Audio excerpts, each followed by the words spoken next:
जय श्री राधे।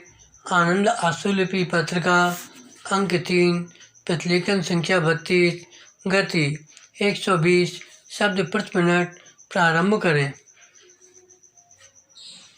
महोदय, प्रथम स्थापना ग्वालियर में होगी, समय से पूर्व ही होगी।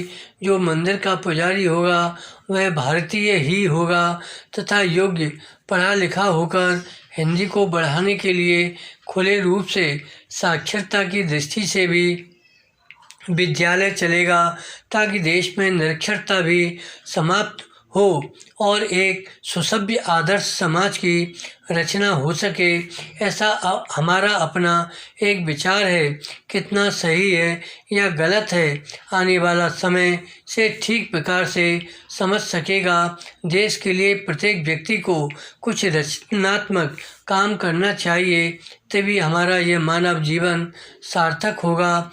हिंदी पद यात्रा का जो अंशमात्र प्रयास है वह देशभक्ति का एक छोटा सा ही उदाहरण मैं मानता हूँ। लोग कुछ भी कहें, हम इसकी कभी परवाह नहीं करते। विराम।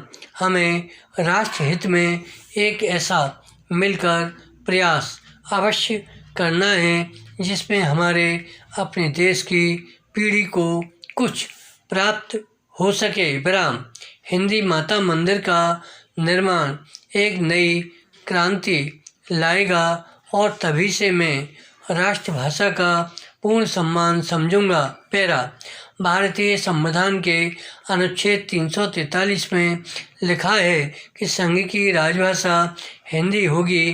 क्या दिल्ली में बैठे लोग यह नहीं देख रहे हैं कि सारी दिल्ली जो देश की राजधानी है अंग्रेजी के बोर्डों एवं कॉन्वेंट स्कूलों से पटी हुई है। समझ में नहीं आता कि संसद में बैठे मेरे भाई भारतीयता को क्यों भूल जाते हैं। अंग्रेजी का नशा उनके ऊपर पूरा सवार हो जाता है।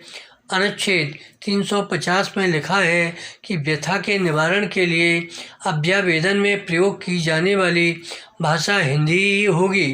क्या पीड़ित व्यक्ति न्यायालयों में हिंदी का अभिवेदन देकर न्याय की मांग करने का कभी हकदार बनेगा या नहीं। पैरा। अधिकांशतः आज स्थिति यह है कि हिंदी में कोई याचिका प्रस्तुत की जाती है तो उसे अस्वीकार कर दिया जाता है। एक तरफ तर्क यह दिया जाता है कि पत्रादि को भी न्यायालय याचिका के रूप में स्वीकार करेगा। सर्वोच्च न्यायालय के एक न्यायमूर्ति ने इस दिशा में कुछ प्रयास जरूर किए थे, मगर आज कुछ परिस्थितियों से परंपरा में बदलाव आ रहा है। चापलूसी और मुंह देखी परंपरा का निर्माण हो रहा है। ईमानदारी पर आए दिन प्रहार होते हैं। अनुच्छेद 350 का में देखिए, शिक्षा का स्तर अंग्रेजी हो रहा है। हिंदी माध्यम से गरीब परिवार के बालक बालिकाएं पढ़ते हैं। वीआईपी लोगों के लड़के कॉन्वेंट कोचिंगों में पढ़कर अंग्रेज बन रहे हैं। क्या यह 2 नंबरी अंग्रेज फिर राष्ट्रभाषा हिंदी का सम्मान करेंगे? कभी नहीं।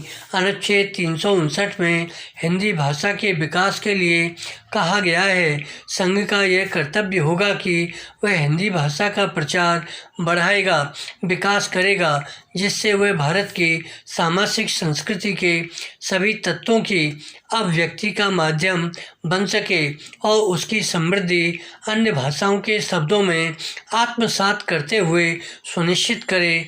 क्या हिंदी भाषा की समृद्धि हमें दिखाई दे रही है? कदम कदम पर हिंदी के अपमान का प्रमुख यह एक कारण पाश्चात्य संस्कृति ही मुझे दिखाई दे रहा है। धन्यवाद।